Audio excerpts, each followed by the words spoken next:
Good morning, everyone. Hopefully you can all hear me okay. Sorry, I had to update Zoom. It always seems to happen at the worst possible time. Let me pull up the lecture slides. Yay, good morning. Let me see here. Where am I? Okay, here we go. Share and make it big. Good. And make this smaller.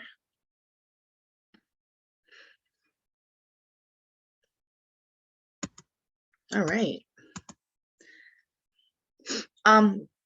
So I noticed that some people yesterday were trying to log into lab, or were trying to log into the Zoom at the time that lab meets yesterday. So just a reminder, in case you didn't figure it out yesterday, the first lab meets on Monday, this coming Monday, as I've said a few times here, and it's as of now scheduled to meet in person. So you won't need a Zoom link for the lab, because right now it's supposed to be in person. So just keep that in mind. But I'm assuming if you were trying to log in yesterday, you figured it out. Today, we're going to go through some actual real plants. So we're actually going to go through the mosses today, some of them. Hopefully, I think we'll get through everything today. We'll see. If not, we're in good shape. If we need to finish them up on Thursday, that's not a problem. We're doing good on time. See if I have to mute anyone. Oh, another thing I should mention before I go forward is, so I take attendance, actually Zoom takes attendance for me, which I download at the end of the Zoom session as a spreadsheet. So if your name is not your name, like if you're using somebody else's account and logging in that way, I don't know who that is. So if that is you, that's not a big deal, but you should send me an email so that I know what your handle is on the Zoom so that I can give you credit for attendance. So just keep that in mind. All right, let's go ahead. As of now, everything should be on Canvas that you need. Hopefully you're able to navigate that pretty well. At this point, yes. Oh, so can I post the Zoom link in the homepage? Yes, sorry about that. I will. I realized what I did is I did that in the separate sections, and then when I merged the course, I forgot to do it again. So I will. Yeah, sorry. I realized that it was an afterthought. Yes, I will. If I don't put it in the homepage within like an hour after class, send me a reminder email. But yes, I definitely will do that. I don't know if you guys saw, so originally today was supposed to be the last day to add or drop a course, but they've actually extended the date. So that's now the 27th. Got an email about that yesterday. Oh, and like I said, lab begins next week. So what will happen is I'll post lab materials on the Canvas page for you guys. So you don't have to buy anything additional for lab. What I recommend you do before going to lab is, first of all, download the lab. The internet connection in that classroom can be a little spotty. So I recommend to download the lab before coming to lab, reading through the lab before you come to lab. It would probably be beneficial to print out a copy of the lab, or if you have like a tablet or a laptop or something like that that you plan on using in lab, that's fine. But just keep in mind that having the lab on your phone, probably not the best way to interact with the lab materials, because you're going to want to draw diagrams at sometimes, things like that. So if you are planning to bring the lab on your phone, which I don't recommend, bring in an extra notebook or something. But best way to go is to print out a copy of the lab before you come. You want to read through the lab before you come to lab, so you have an understanding of what you're going to be doing when you get to lab. And every lab will have not only a set of learning objectives, but it'll also have a set of terms. Most of the terms we would have covered in lecture. Actually, I'd say 95% of the terms we would have already covered in lecture. But it's a good idea to go through those terms, and if there are any terms there that you don't recognize, to look them up in your textbook. Okay, enough of that. So last class, we went through probably one of the more difficult concepts of the course, which is alternation of generations. Definitely a little confusing at times. We'll go through that process a bunch more, so it will be easier as time goes on. We also talked about how there is a switch in dominant generation in the higher evolved plants. And then, because I want you guys to kind of be in touch with what is happening in the plant world, I had you do some assigned reading for State of the World's Plants and Fungi.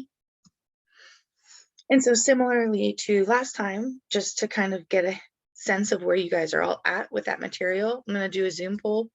Again, this is not for a grade, but this is just to see that you guys did the readings and that you understood. So I'm going to launch that, and I'm going to set a timer for about, like, let's see, there's a total of 5 questions. So I'm going to set a timer for about 5 minutes.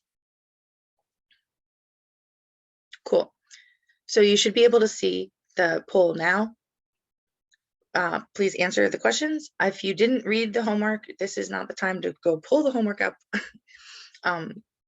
Yeah, just answer the questions you best you can. I'll give you a few minutes.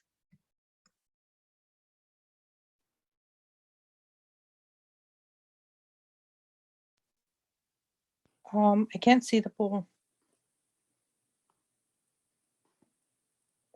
Dr. Rebecca? Yeah, are other people able to see the poll? Hello? I have it. Yes. Yeah, well, I don't know why I can't see it. Oh, that's weird. That's never happened before.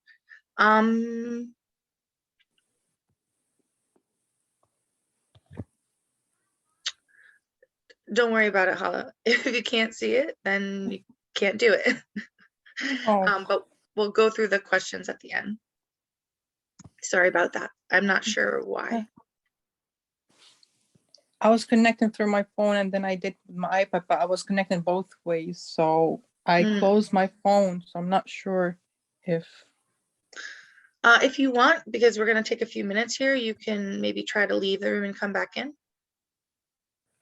Oh, no, I am already in. But I mean, I can't see the poll only. Right. I'm saying if you want to see if the poll refreshes, since we have a few minutes here, you can maybe leave the room and come back in, and maybe the poll will come up for you. Not sure. Okay. Okay.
Nope, the poll's not here. Oh, there you go.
Okay, take about 1 more minute.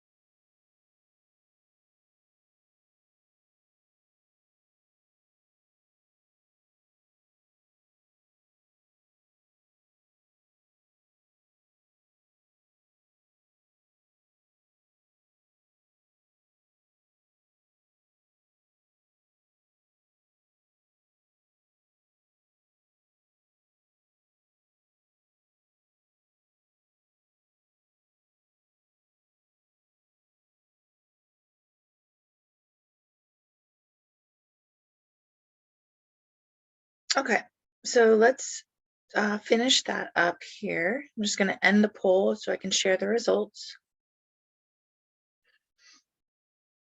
Oh, we still have some responses coming in, so I'll wait just about 30 more seconds.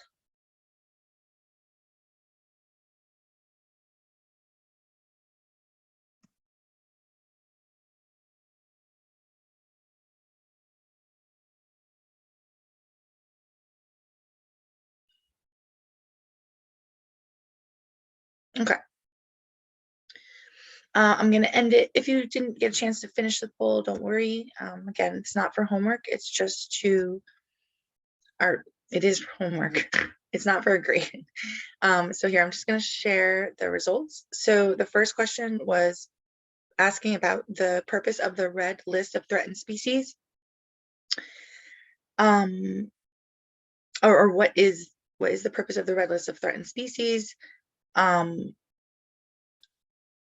just trying to see. So hold on, I'm seeing something weird here.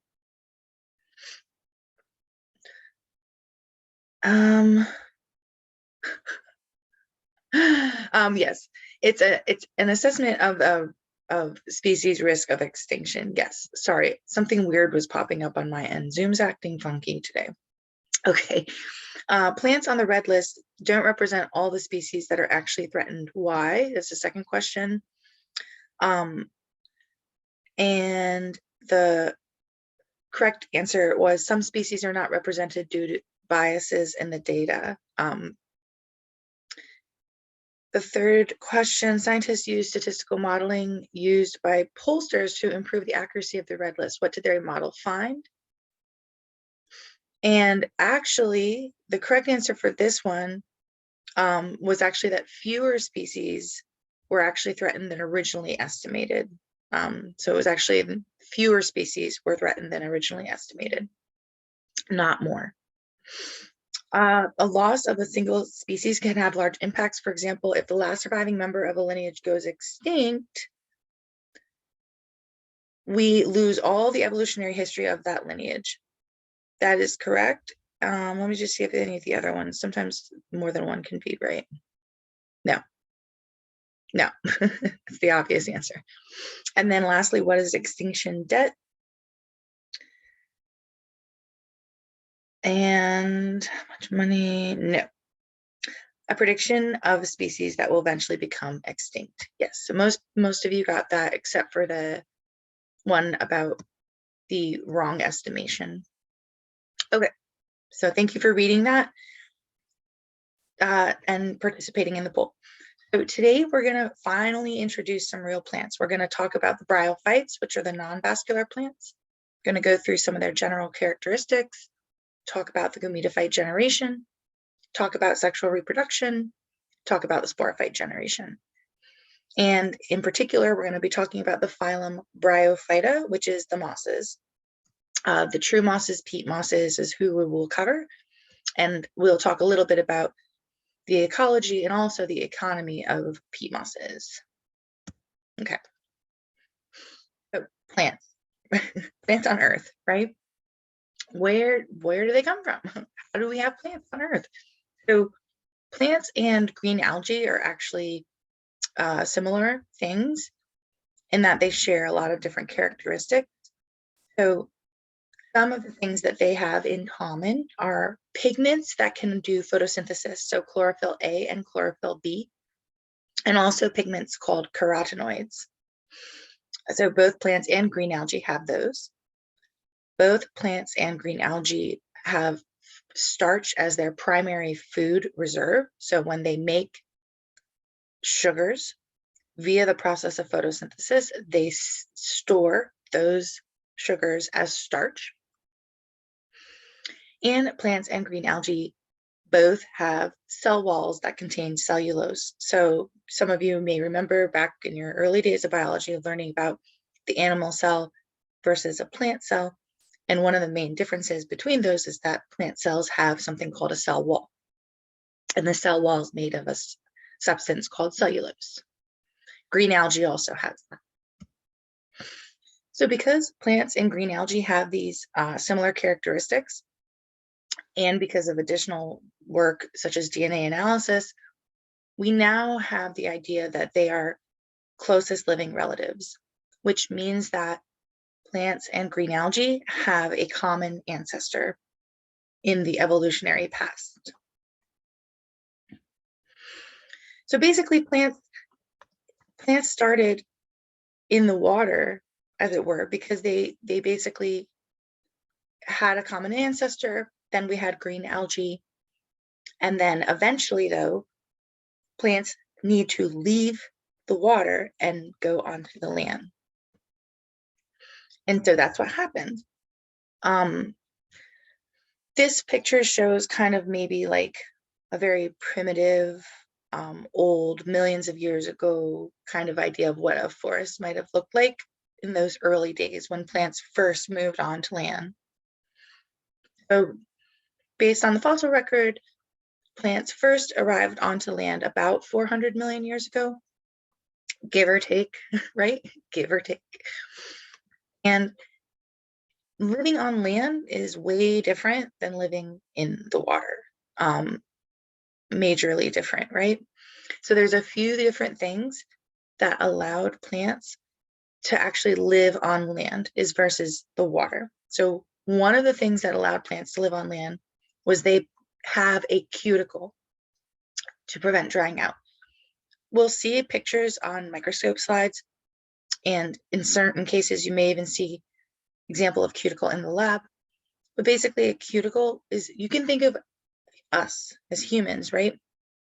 Our skin also has like kind of a cuticle because basically your skin is the interface between the inside of your body and the outside world. And if you're living in the water, your skin is surrounded by water. But if you're living on land, your skin is surrounded by air and your body contains a lot of water. And so to prevent losing that water, you have a cuticle, and so do plants. That's one way they were able to move onto land. Another thing that plants have are, don't get scared on these big words, I'll walk you through them, but gametangia and sporangia that are both multicellular and surrounded by a special layer of cells that's called a sterile jacket.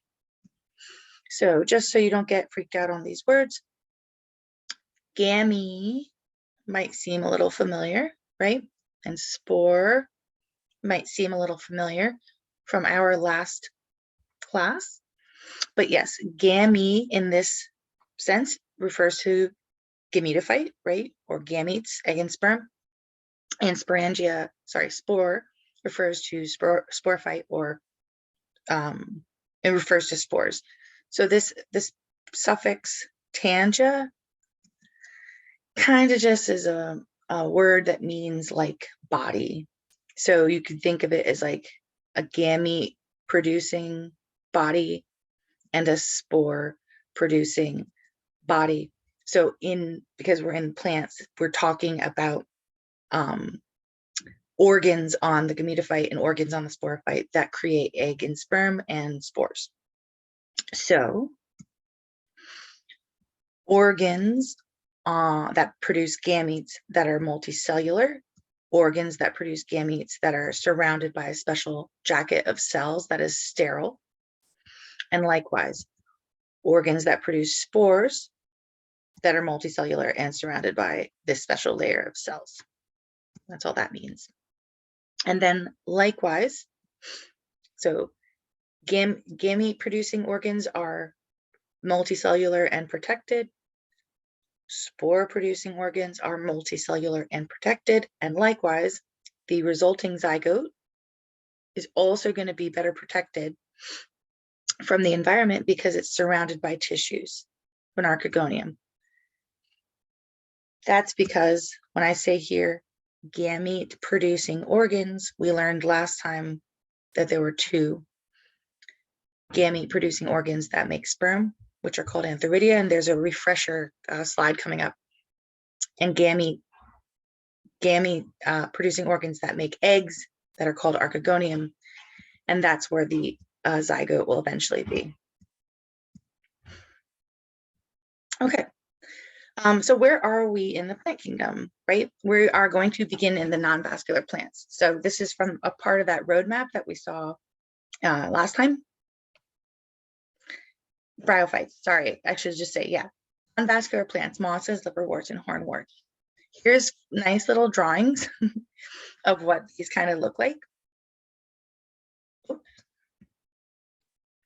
So not today, but next class, or starting next class, we'll start going into the hornworts, which are in the phylum Anthocerophyta. Don't worry about that word right now. We will pick it apart later. Next class, we'll also talk about liverworts, which is from the phylum Marcantiophyta, which we will also pick apart next time. But today we're going to talk about the phylum Bryophyta, or the mosses. But just so you know, sometimes students get confused on this. So the bryophytes refer to all the non-vascular plants, all of them, bryophytes. So for example, right, these are the bryophytes: mosses, liverworts, hornworts. The mosses are in the phylum Bryophyta, right? Bryophyta. Very similar to this word, bryophytes, but not the same. Not the same. The reason why the bryophytes are called that, bryophytes, is because originally we thought that that anytime we found a non-vascular plant, we thought they were all mosses. So that's why originally we're like, oh, I found a non-vascular plant. Oh, okay, well, it must be a moss. So that's why we would call them plants or phytes that are moss. Later, we discovered liverworts and hornworts that are also non-vascular, but the word bryophyte stays. So bryon is Greek for moss. And one thing that all bryophytes, so moss, liverworts, and hornworts, one thing they all have in common is that they all need water for sexual reproduction. This is important to make a note of. It is a characteristic of the bryophytes or the non-vascular plants. They need water for sexual reproduction. The reason they need that is because the sperm actually swim. Yes, plants have sperm that swim too. I know. Crazy, right?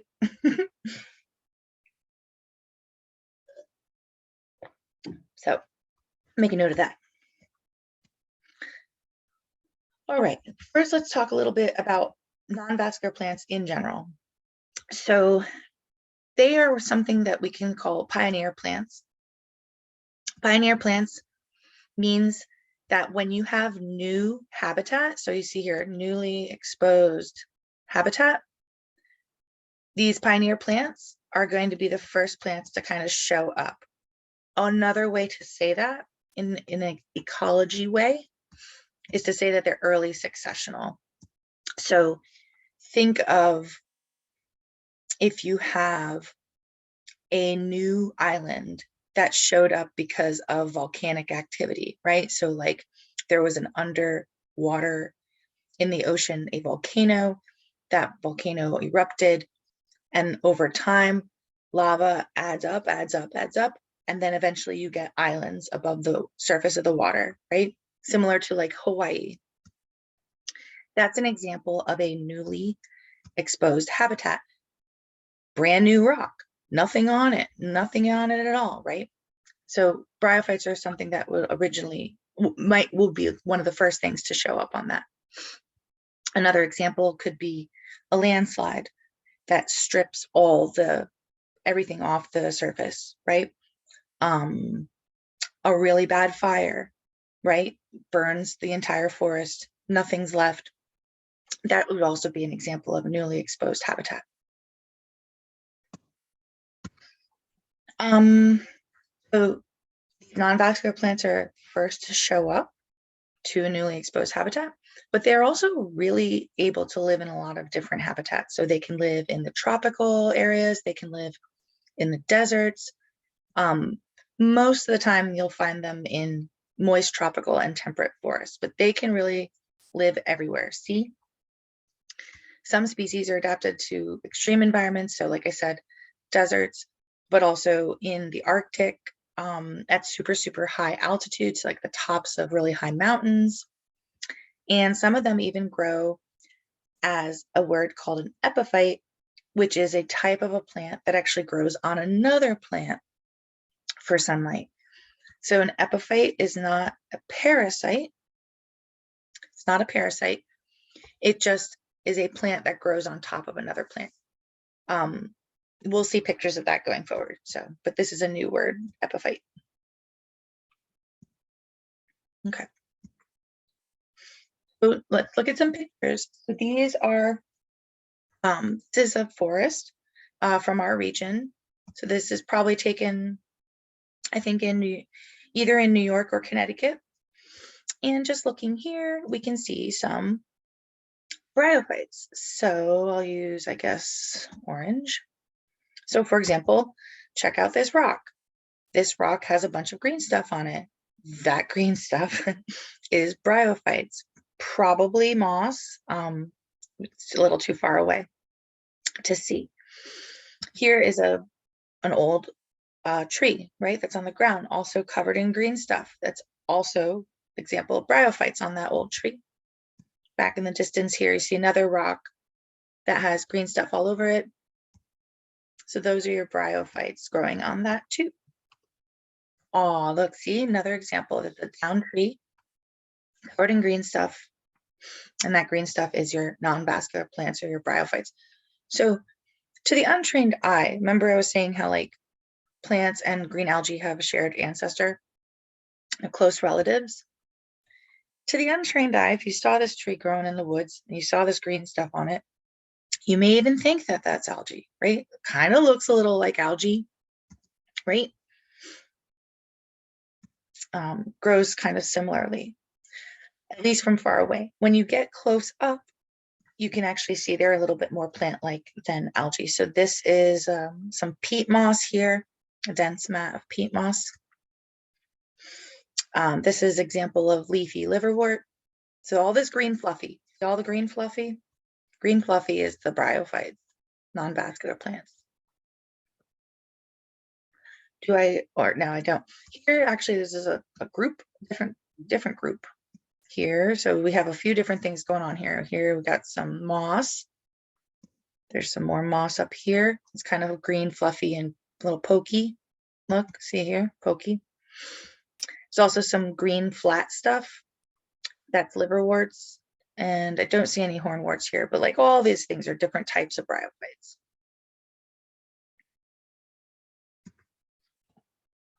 Here you go.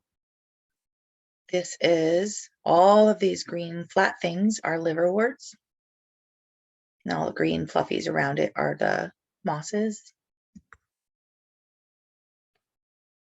Here is an example of maybe a type of bryophyte that lives in those extreme environments. So look, this is moss. It's doing perfectly well, even though it's surrounded by snow and ice.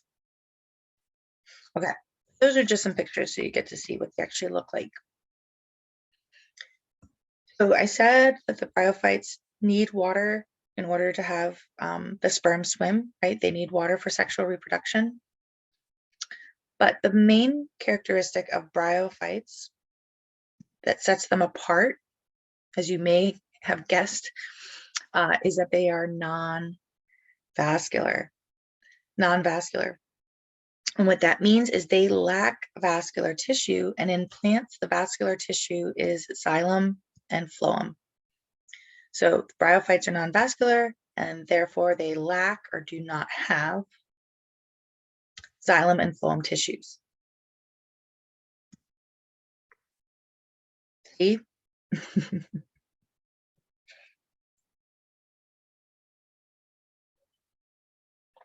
that's what we mean by that. Here, whoops, sorry. My bad. Okay, lack xylem and phloem tissues. Instead of these true vascular tissues, right, instead of having xylem and phloem tissues, what bryophytes have, hold on. Yes, another thing, sorry, that I forgot to mention, just really quickly. Just really quickly. So remember last time in alternation of generations, we were talking about how the non-vascular plants have the gametophyte generation as dominant, and then the other plants have the sporophyte generation as dominant. Okay. Remember just now when I was saying the green fluffy, right? The green fluffy on a dead tree, the green fluffy all here, right? That green fluffy, or in this case, the green flat here, those are gametophytes. All the green stuff that you see is gametophytes. Why I mention that is because remember I said dominant generation, right? The gametophyte generation is the dominant generation in the bryophytes, in the non-vascular plants. And so what that means is if you see a moss, right? Or if you see a liverwort with your eyes, you're looking at the gametophyte plant. You're looking at the plant that makes egg and sperm in the bryophytes. So because that's the dominant generation, when we talk about plant body in general, a lot, we're talking about the gametophyte plant. So these gametophytes here, these plants that we're looking at, don't have xylem and phloem, right? They're non-vascular plants. Instead, what they have, and that's why I went back here, because notice it says gametophytes contain, right? Because they're the dominant generation.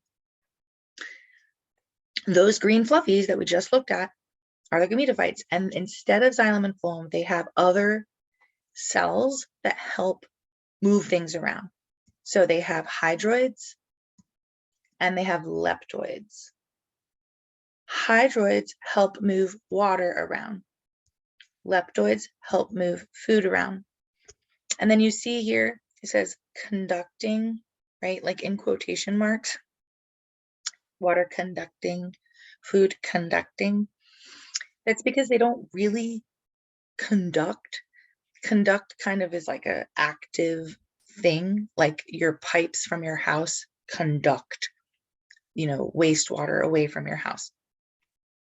Instead, they're kind of just structures where these things can move around passively.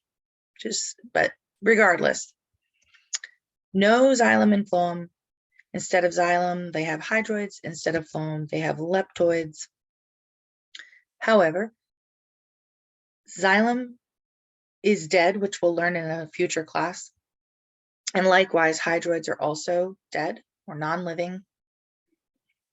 Phloem, as we'll learn in a future class, is living. And likewise, the leptoids are also living upon maturity. Okay, so here is, right, so just so when you're looking at these slides later, right, the conducting, which is in the quotations there, they're not really good at conducting. They're inefficient conductors. They're moving food and water via the processes of osmosis and diffusion. Okay, here's what they look like. It even says here, the hydroids are toward the center of the gametophyte. The leptoids surround those. So in this microscope slide, here I'll use blue since they're dealing with water. These larger cells toward the middle are hydroids, and actually pretty much all of these that I just circled are hydroids. Leptoids that move food around are basically this entire layer here. Right, so like everything from here to here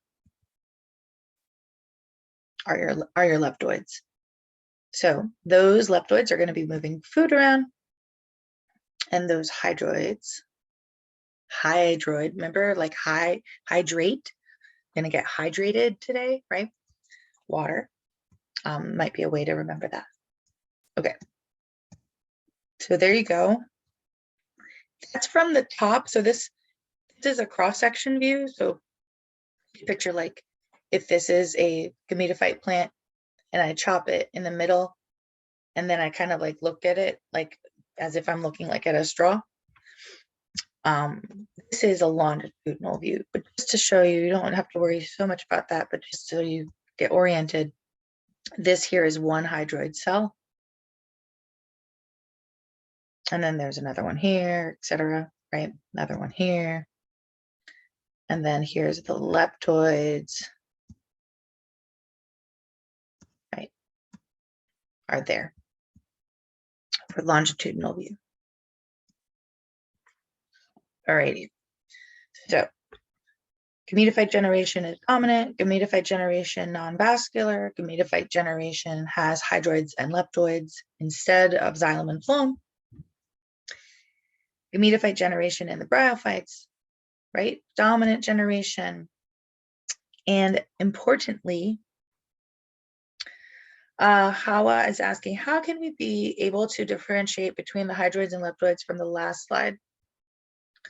So, I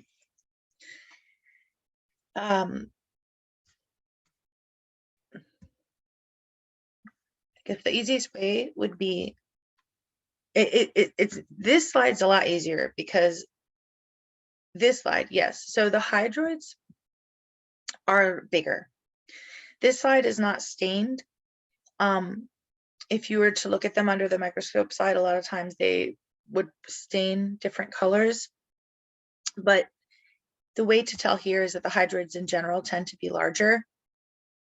So like this whole area is hydroid cells, whereas the leptoids tend to be smaller. It doesn't show on this slide very well because it's not stained, but another way is the hydroids are dead, whereas the leptoids are alive. And so their cellular components would be slightly different because of that too. But like this whole area here is the leptoids. Okay, good. Here it's a little more challenging because if you just saw the slide rando, you wouldn't really know what the heck you're looking at. But trust me that these larger things here that are clear are the hydroids. Oops. And then the slightly smaller ones are elliptoids. But I would never give you like this slide, for example, and with no labels and ask you to tell me what it is. It's not a very informative slide otherwise. Okay. So we're in the bryophytes, right? The non-vascular plants. We're talking right now in general. So we're talking about mosses, liverworts, and hornworts, all the non-vascular plants. For all of those, right? For all of those bryophytes, for all the bryophytes, the gametophyte generation is dominant. Importantly, this means that the sporophyte generation is never free living. Never free living. Sporophyte generation will spend its entire life attached to the gametophyte plant. Attached to the gametophyte plant. Later, when we get to some of the more evolved plants, we'll see that the gametophyte generation, later when we get to the more evolved plants where the sporophyte generation is dominant, we'll see that a lot of times the gametophyte generation stays attached to it. So it kind of switches. But when you have the gametophyte generation dominant, sporophyte, it's never free living, sporophyte always remains attached to the gametophyte plant. Okay. Some other characteristic of the bryophytes gametophyte plant. It's always larger than the sporophyte. It's always photosynthetic or green. If something's green in plant world, just know that it's photosynthetic. Gametophyte is long-lived. It makes sense because it's dominant, right? So gametophyte is larger than the sporophyte. Gametophyte photosynthetic, green, long-lived compared to the sporophyte, right? Because gametophyte's dominant. Gametophyte is independent of the sporophyte, which means it can live its own life without dealing with the sporophyte plant. And most importantly, gametophyte plant is haploid. Gametophyte plant's gonna always be haploid. Always. Always, always, always, even when we get to the higher evolved plants. Okay.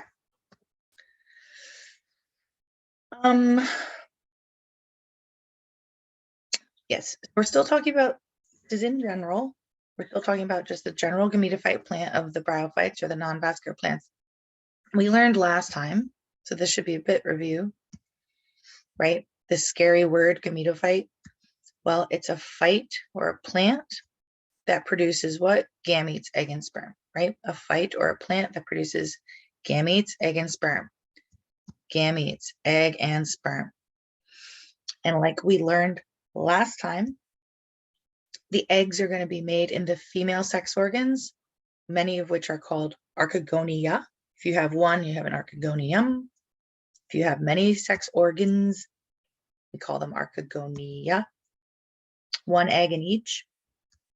And on the gametophyte plant, you're going to have sperm made in the male sex organs, antheridia. Just as a refresh from last time, right? Because we learned a lot of terms last class. So we have two important organs on the gametophyte plant, or the phyte that makes gametes. Female sex organ that makes an egg, archegonium, and then a sex organ that makes sperm, antheridium. Just as a little refresh. Okay. Do I care about that so much? Don't really worry right now about this growth is by one apical meristematic cell. Don't worry about that right now. Just know that when something is growing, right, it's doing so by mitosis. That's important to kind of get in your brain. But other characteristics of the gametophyte plant is that it has these things. It has leaf-like parts. We put that in quotations because since bryophytes are non-vascular, they can't really have true leaves. So we say leaf-like. Rhizoids, which we'll see on a future slide, rhizoids are like little things that help the gametophyte plant stick to like a rock, not get washed away. We'll see those. And then stem-like parts. So this slide is showing you parts of a gametophyte plant. Leaf-like parts, rhizoids, stem-like parts. Inside of those stem-like parts are those hydroids and leptoids we just talked about. Stem-like parts also have an epidermis and then a cortex region where photosynthesis occurs. Okay, so I was saying about rhizoids. Rhizoids, you may notice here we have leaf-like parts, stem-like parts, but no root-like parts, right? There's no root-like parts. Instead, we have rhizoids. Rhizoids are not really roots. Instead, they're like little hairs that come off of both those leaf-like parts and stem-like parts. And their main purpose, rhizoids' main purpose, is to serve as an anchor to help the gametophyte plant not get washed away. So on these slides here, these red thread things are rhizoids. Here, these things here are rhizoids. And then this bottom picture is just showing you gametophyte plants attached to a rock, and they're being held onto that rock by the rhizoids. The reason why I say importantly that they're not roots is because non-vascular plants, their entire body can absorb water, not just the rhizoids. Because they're non-vascular, and they're using osmosis and diffusion, the leaf-like parts, the stem-like parts, and the rhizoids can all absorb water. Okay. This is just to show you that a cross-section of this stem-like part, right? So conducting strand, which really should have, right, like maybe quotations around the conducting, but either way here. So conducting strand made of two different tissues, hydroids in the middle, leptoids surrounding that. Not as easy to see on this slide. The cells all look very similar in size, but you may be able to see kind of right here, slight demarcation between the two. Cortex, this whole region is cortex, and I'm making it green because it is where photosynthesis happens and will appear green to you and me. And then on the outside, I guess I'll use pink, a one cell layer of epidermis. It's only one cell thick. So that's what the stem-like parts look like under the microscope. Oh, oops. I guess I was going to ask you that. Well, there you go. When you're looking at this slide later, it'll be a nice prompt for you, right? Hydroids and leptoids is the answer. All right. How much, let's see where we're at here. I think what we'll do, I just want to see where's a good place to, let's go a little bit more. Yeah. Okay. Let's at least get to the actual mosses, because right now we're still talking about bryophytes in general, right? We're talking about mosses, liverworts, and hornworts, gametophyte in general right now. So the gametophyte has two stages. You don't really need to know this, but the reason I'm pointing it out is because sometimes in your book and in the lab, you might see this kind of like thread-like green blob, and that's just the gametophyte plant starting to grow and mature. But most of the time when we talk about bryophytes, we're going to be about the gametophyte, we'll be talking about the finished one, which is mature gametophyte plant. Again, don't worry about this scary word, gametophore is just another word for gametophyte, in my opinion, for us, for our purposes, because you don't really need to know about protonema. Just worry about gametophyte plant. But so this is the mature gametophyte, right? 2 stages, a little thread-like looking stage, and then the final mature gametophyte stage. The shape of the mature gametophyte is going to depend on if you're talking about a moss, or if you're talking about a liverwort, or if you're talking about a hornwort. We will go through what the shape looks like in each of those. But the mature gametophyte plant has those things that we've talked about, those leaf-like things, those stem-like things, and most importantly is going to be what bears those sex organs, right? Okay. Right. And like I said, all parts of the gametophyte plant are haploid, which when we go through alternation of generations again, that'll start to get, I think, a little bit more stuck in your brain. Okay. So here we said that the mature gametophyte plant bears the sex organs. So now we're going to look at the sex organs. Here is the female sex organ. I'm just going to move this chat box to the side here. Okay. Female sex organ, 1 archegonia. So here is 1 archegonium. Here's many archegonia, right? That's the plural. What are the parts of an archegonium? Oh, well, importantly, first of all, it's the whole thing is haploid because it's part of the gametophyte plant. But the parts of the archegonia are a short stalk, which is on this one here. It's right here, short stalk. A swollen area, which is called a venter, which holds the egg cell. That's this swollen area here. On this one next to it, it's right here. And a long, narrow neck, which is this part. So inside of the venter is the egg. That's the darker thing here. On this one next to it, it's the darker thing here. And basically the egg is going to stay there and wait for sperm.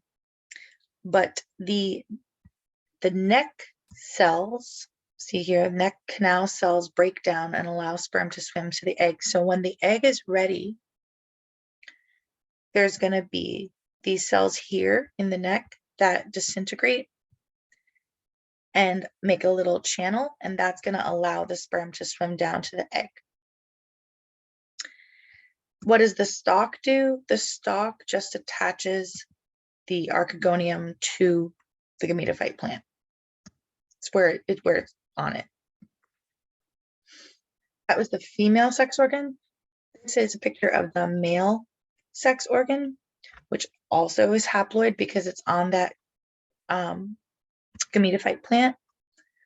What are the parts of the male sex organ? It also has a stalk. It's orange. Here's the stalk that attaches it to the spore, attaches it to the gametophyte plant. A sterile jacket of cells that basically serves to protect it. On this, it's this. Oops, it's that layer right there. And then lastly, a lot of spermatogenous cells. So this is another scary word. Do I tell you? I do. Of course I do, because I'm nice like that. Yeah, so inside, oops, all of these cells here are cells that are going to make sperm. We call those cells spermatogenous. Spermatogenous sounds really scary. but it's not.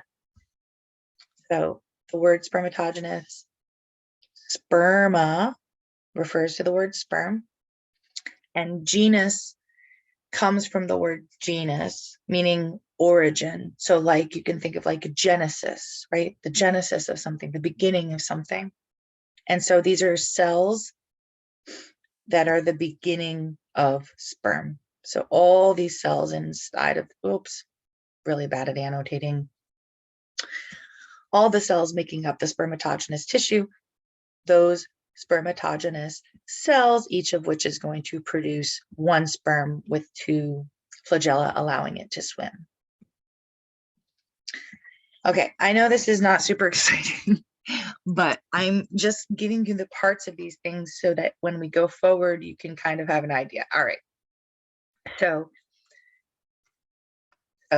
this is female sex organ with her egg, male sex organ that makes a lot of sperm, both of which are on the gametophyte plant, right?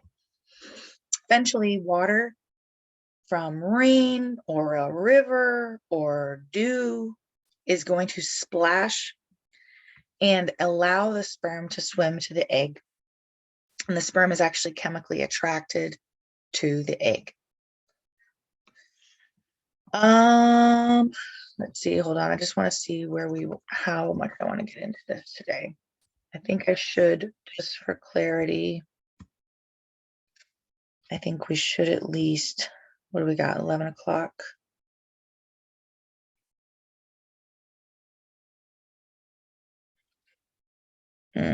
Yeah, okay.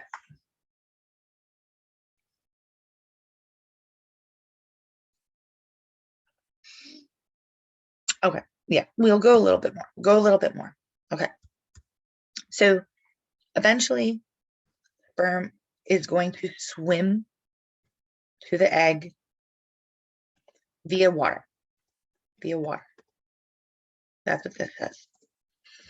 All right, so that was the gametophyte plant and the parts of the gametophyte plant for mosses, liverworts, and hornworts, aka the bryophytes.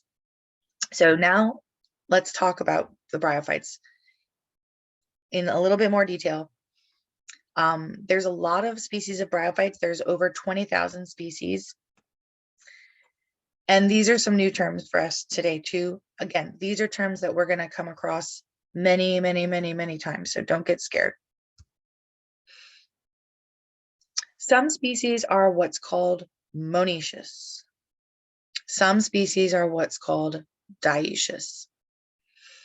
If you're monitious, it means you have male and female reproductive organs on the same plant. So the word mono in this case, mono means one and ecious means like house. So monitious means one house in Greek. Dioecious means two houses in Greek. The way that I remember it is, if you're thinking of like a traditional, picture a married couple consisting of a male and a female, right? Picture that. If they're getting along, if that couple is getting along, they will live in one house. So if you're a monitious species, you have male and female sex organs in one house or on one plant, right? Conversely, and I know I'm using this, I'm anthropomorphizing this, like, male and female, because I'm talking about sex organs here, right? Sex organs. So if the male and female are getting along, living in one house. If the male and female are not getting along, this is an analogy, right? This is an analogy. They're going to be in two houses, or individual plants are going to have either male sex organs or female sex organs. So two types of systems.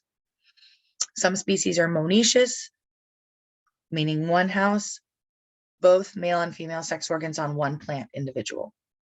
Some species are dioecious, two house, plant individuals either have male or female sex organs. If we weren't talking about a plant, right, we're talking about some other thing, and you had something that had male and female sex organs on one thing, right? You might even think like hermaphroditic, right? It's just in the plant world, we don't say that. We say monitious and dioecious.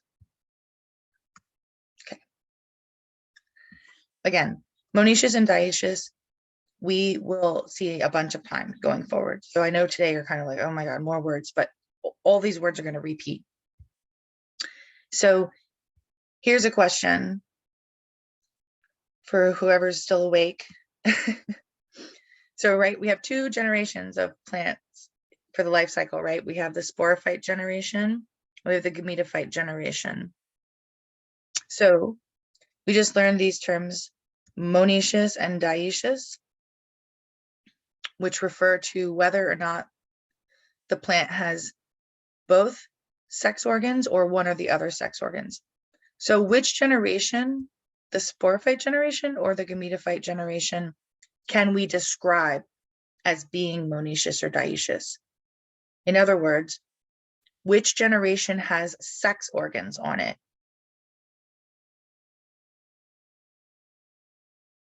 You have two generations. You have sporophyte generation, or a phyte that makes,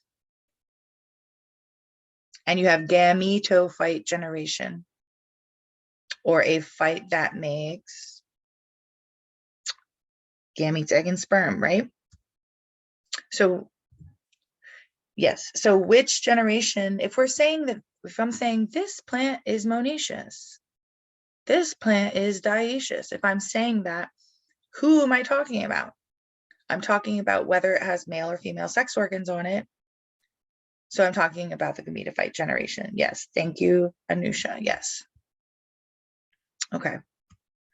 This is just, when you're looking at these slides later, can kind of prompt you, right? See which generation bears sex organs. Gametophyte, right? Okay. Gametophyte plant makes sperm, gametophyte plant makes egg. Eventually, the egg and sperm are going to fuse together, and that is going to result in your 2N zygote, which is the beginning of the sporophyte generation. I think because this is probably a good place to stop for today, because we've learned a lot of new terms, and I think it's good to kind of let those soak in a bit. When we pick this up again on Thursday, we'll kind of walk through a alternation of generations, and we'll even maybe review some of this material again so that we're kind of all on the same page. Because it's a lot of material and you're just getting started with it. And that will still put you in good shape for lab on Monday, which is where you're looking at the bryophytes, particularly the mosses. So with that, if anyone has any questions right now, I'm happy to answer them. Otherwise, I will see you on Thursday. And I'll be back in Michigan on Thursday. Yes. Sorry, Dr. Rebecca, will you please talk about a little bit more about the homework? Like how many questions and what type of questions there will be? It's like, it's because it's timer, so I want to be prepared to know how I'm going to be answering the questions. Gotcha. So you're talking about for the polls that we do in class? I'm sorry? Are you talking about the polls that we do in class? Or are you talking about The homework assignments for actual, like, the one doing February 1st? Great. Okay, cool. Just making sure we're talking about the same thing. Yeah. So the way the assignments work, and the first one, like you said, is due on the 1st of February. So they, as I've said before, they're not meant to be hard. Here, let me stop sharing this. Great. Okay. They're not meant to be hard. Each one will probably have between maybe it's going to depend, but say around 10 around 10 questions, give or take.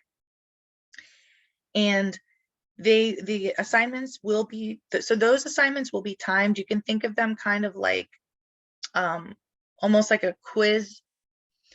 The difference being that basically,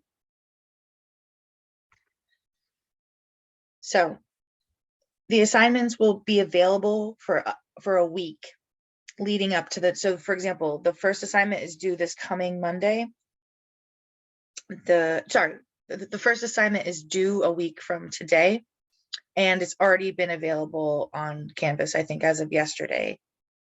And basically, you can't attempt the assignment multiple times, but what you can do is you can attend lecture, you can look at the lecture slides, notes, things like that, and just have a good understanding of what the lecture is about before you try to do the assignment. But that being said, the questions on the assignment are not hard. So for example, a question could be like, and they're multiple choice. Sometimes they'll be fill in the blank or matching. They kind of give you an idea of what the questions on an exam could look like. But like a question could be, what is on the gametophyte plant, right? And then your choices are like organs that make spores, organs that make egg and sperm, things like this. Not like very complicated questions, right? What is a characteristic of non-vascular plants? One of the answers is like, they're green, or one of the answers is they lack xylem and phloem, right? They lack vascular tissue, things like that. So it's Sorry, like more I feel like I answers. didn't, sorry, go ahead. So it's like more short answers, not like paragraph answers. Yes, there will never be any paragraph. No, because they're timed, they're all going to be multiple choice, maybe fill in the blank, and maybe matching. So like matching, meaning you'll have a word and you might have to match it to its definition. Okay, I see. Yeah. And how many questions there will be? There's many assignments over the course of the semester, so they're not all going to have the same number of questions, but the timer will be appropriate to the number of questions. So for example, if you have 10 questions, you'll probably have at least 20 minutes to complete the assignment. All right. Thank you so much. Yeah, sorry. I feel like I didn't do a good job answering that. I mean, we got a little bit of explanation, but it was fine. Thank you so much. Sorry. Thank you. No problem. Have a good day. You too. Okay, if anyone else. Okay, so there's a question here. Do we have a Discord for this class? So I think are you meaning a discussion, like the discussion board? Yes. That will post later today, like not too long from now, in about an hour. I'll post the lecture slides from this class, and I'll even include the remaining lecture slides for this class, just so you see them ahead of time since they're already ready. And then you can add to that discussion board there. But we'll finish the content for this lecture next time on Thursday. Okay, any other questions, comments, concerns? Thank you guys. If you have a question that you didn't ask here, feel free to email me.